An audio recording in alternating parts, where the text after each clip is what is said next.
Hi everyone. I recently finished Black History is for Everyone by Brian Jones, teacher, writer, and author. The overarching theme of the book is an argument for critical race theory, largely defined as the idea that racism is systemic within US laws and institutions, regardless of individual biases. It covers many of the most well-known and important American and international figures within the civil rights movement.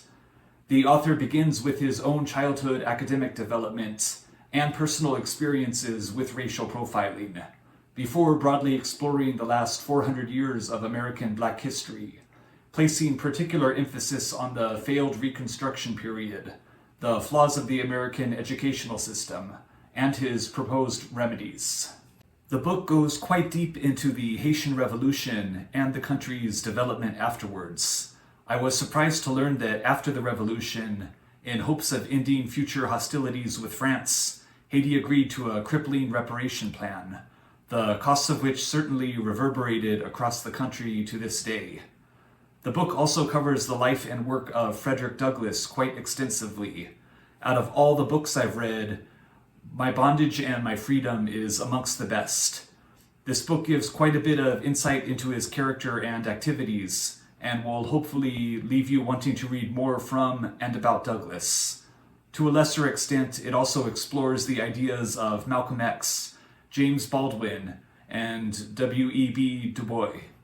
I would have liked to have seen some mention of Shirley Chisholm and John Lewis, but as you can see the word count from each of the 156 pages, it's quite small, so only so much could fit. Whether you're new or fairly experienced in Black history, this was well worth reading, as the author presents an excellent argument, summing up so much important history along with his own perspective as an educator. If you'd like to stick around, here are my top 3 takeaways from the book. Number 1, from pages 31 through 33, Bacon's Rebellion. In the aftermath of Nathaniel Bacon's rebellion in 1676, in which both propertyless whites and black slaves joined together in conflict against Virginia's governor, various laws were implemented restricting the rights of non-whites, such as being barred from owning weapons, property, or serving on juries. This was meant to serve as a divisionary tactic. Number 2, from pages 62 and 63, the Civil Rights Congress at the 1951 United Nations. Led by Paul Robeson and William Patterson, the CRC presented a 250-page document titled We Charge Genocide, arguing that the U.S. treatment of blacks met the United Nations' own definition of genocide. And number 3, from pages 99 and 100, the U.S. suppression of the Haitian Revolution.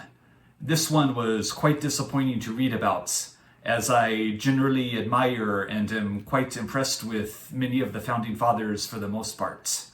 Anyways, it goes on to say, key founding fathers such as George Washington, Thomas Jefferson, and Alexander Hamilton expressed unease at the Haitian Revolution.